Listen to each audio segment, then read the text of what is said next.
So I do want to switch gears now to Netflix, which rolled out their ad-supported subscription tier earlier this month. So first, how much is that?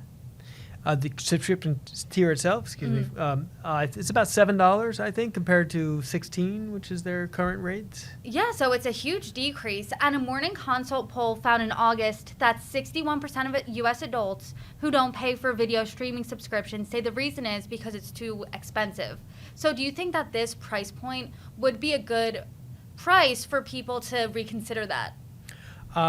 I think it's a smart move for Netflix, and our contributor Tony Fitzgerald wrote an excellent article on this, and it's they have had stagnating subscriber growth for quite a while now, and that's analysts are looking at going, you need to do something here, and they're everyone in that business looks at average revenue per user, and for Netflix it's about $15. It's pretty much the top of the industry right now, so they've been living in a pretty rarefied air.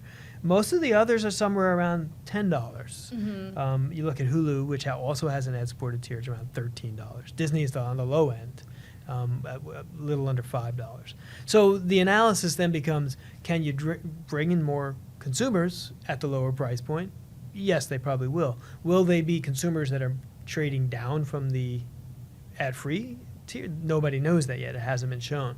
But also in Tony's story is analysis that says the ad revenue that comes in from those ad-supported subscriptions could be as much as $9.45 a month, which if you take the 7 and add it to the $9.45, well, you're above or right around what they're getting now. So it's a necessary move. Whether or not it's the catalyst to restart that growth is still yet to be seen. And in the third quarter of this year, Netflix gained some subscribers after losing the first 2 quarters of this year, which was really unprecedented for Netflix. But do you think that this was almost too soon to announce ads, or you think it's a good idea and it's kind of, at this point, industry standard? I think it's industry standard. I certainly don't think it's too soon. I mean, if Reed Hastings and the executives are looking at the trends that they're not sharing with the analysts and the investment community, they're seeing something that led them to do this. They're no dummies. They know they need to show revenue growth, profit growth, subscriber, but they need to show positive momentum, and they were not delivering that in any consistent scale like they had been in the past. I mean, remember when I can't remember the year that House of Cards launched, which I think was 2013. It was I wrote that down somewhere. It was 2013. And that was the breakthrough series. That was the series that made everyone go, you got to have streaming. This is really great stuff. And they have been riding that for a decade now. It's a long ride. It's a long ride. And the shows were premium. They captured the cultural zeitgeist. They basically captured what HBO had exclusivity to, which was incredible series, really artsy television, excellent high-end stuff. Well, now there's a lot of competition. HBO's Max is it. Amazon is doing it. Hulu's got its own with The Handmaid's Tale. Marvelous Mrs. Maisel at Amazon. There's a lot of competing original television out there. So Netflix knows it doesn't own that space anymore. Do you think that the streaming market is too saturated then? Lots say it. I can tell you anecdotally for myself.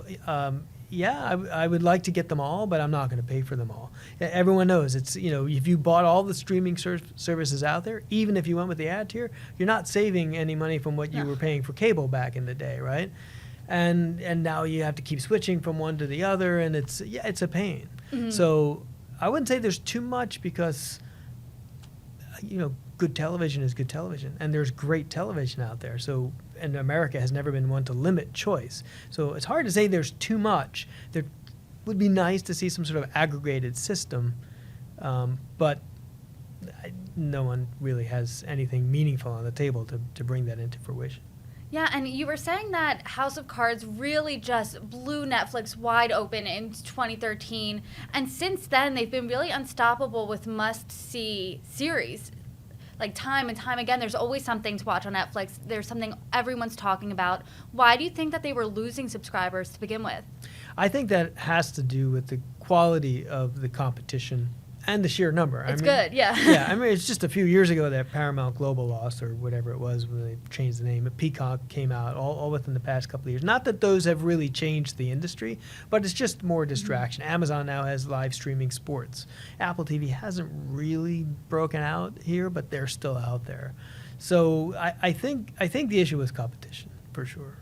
And do you think that this ad-tier subscription will be able to help Netflix kind of put a plug on them losing subscribers? I think it will.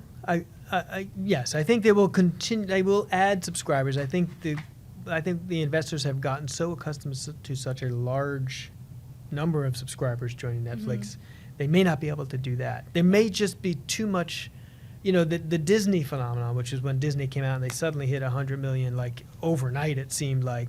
I think, those days are certainly gone. I don't think any new player would do that. And I don't think Netflix has anything in its arsenal to capture that kind of momentum. The best it could do is not lose ground. Yeah. Because it's still going to put out great programming. It's still considered to be one of the most creator-friendly shops in town. Nobody likes the deal they give. It's an upfront deal. You don't get any back-end. Entertainment used to exist on the back-end you'd get from syndication. That doesn't. Everyone in Hollywood always says they hate the deal, but they appreciate that Netflix is honest about the fact that they're screwing us. It's kind of, so they're still going to capture some great television. The question is, how does that translate into what people will pay for that? So I think this is a good move to keep them from losing the momentum, but I don't think it's going to be the catalyst that the street is looking for that really killer momentum. And they have Shonda Rhimes and Ryan Murphy, so there's good content to come. Lots of Fingers good content crossed. will be coming, I can assure you that.